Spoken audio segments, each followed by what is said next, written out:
వర్షాల సీజన్ ఇది బాగా వర్షాకాలం సీజన్ వర్షాలు వస్తున్నాయి. దీనివల్ల చిన్నపిల్లలకి బాగా ఫీవర్స్ వస్తుంటాయి, దోమలు వస్తుంటాయి, జ్వరాలు అనేది కామన్ అయిపోయింది. ఎటువంటి జాగ్రత్తలు, ఎటువంటి మెడిసిన్ యూజ్ చేయాలి సార్? రైట్.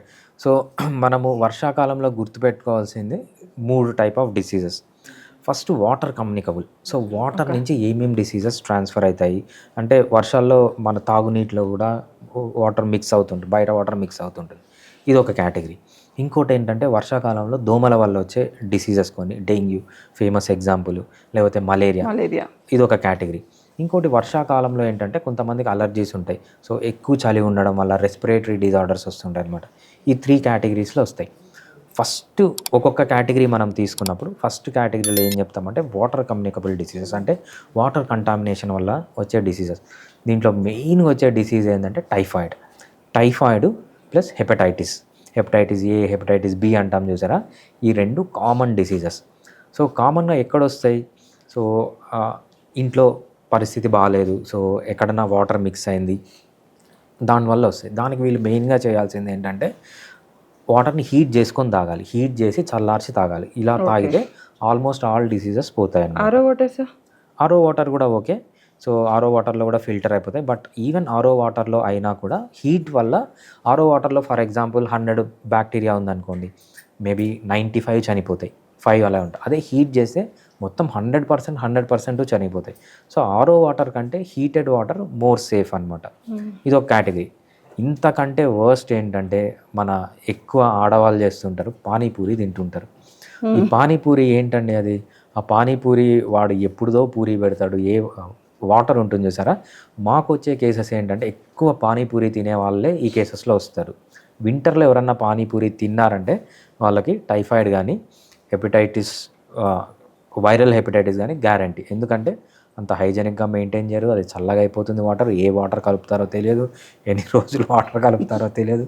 సో మెయిన్గా లేడీస్ ఎవరన్నా వచ్చారు వాళ్ళకి టైఫాయిడ్ ఉంది లేకపోతే హెపటైటిస్ ఉంది అంటే ఎక్కువ వాళ్ళే వస్తారండి. అంటే నా ఎక్స్పీరియన్స్ ప్రకారం పానీపూరి లేడీస్ తింటారని ఫిక్స్ అయ్యారు మీరు?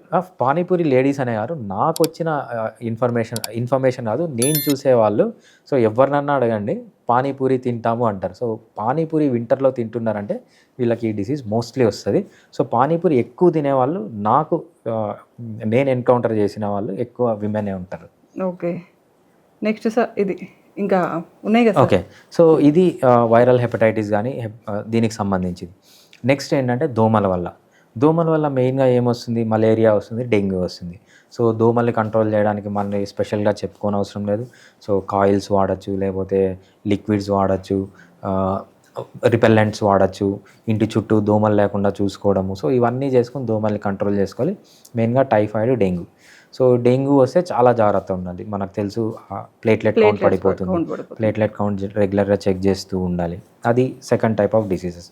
ఇంకా థర్డ్ టైప్ ఆఫ్ డిసీజెస్ ఏంటంటే respiratory disorders. Upper respiratory tract కానీ లోయర్ రెస్పిరేటరీ ట్రాక్ట్ కానీ, ఎప్పుడైతే కోల్డ్ ఉంటుందో లేకపోతే హ్యూమిడ్ క్లైమేట్ ఉంటుంది, కొంతమందికి హ్యూమిడ్ క్లైమేట్ పడదనమాట. వీళ్ళలో ఏంటంటే కోల్డ్, కాఫ్ ఇట్లాంటి సివియర్ రావడము, బ్రాంకైటిస్లు రావడము, ఆస్తమాలు ట్రిగర్ కావడం, ఇవన్నీ మనం కామన్గా ఈ చలికాలంలో చూస్తుంటాం. సో వీళ్ళు ఏంటంటే వీలైనంత వరకు వెచ్చని క్లాతింగ్ వేసుకొని, సో ఇమ్యూనిటీ పెంచుకోవడానికి ఏ కేసులో అయినా మనకు డెంగ్యూలో హోమియోపతిలో ఎక్సలెంట్ ట్రీట్మెంట్ ఉంటుంది. అదేవిధంగా ఈ ఏవైతే రెస్పిరేటరీ డిజార్డర్స్ ఉన్నాయో దీంట్లో మంచి ట్రీట్మెంట్ ఉంటుంది. హెపటైటిస్లు లేకపోతే టైఫాయిడ్, దీంట్లో కూడా హోమియోపతి మందులు వాడచ్చు. బోత్ ప్రివెంటివ్గా వాడచ్చు, మైల్డ్ కేసెస్ ఆఫ్ ది సిమ్టమ్స్లో వాడచ్చు, ఈవెన్ సివియర్ కేసెస్లో కూడా వాడచ్చు.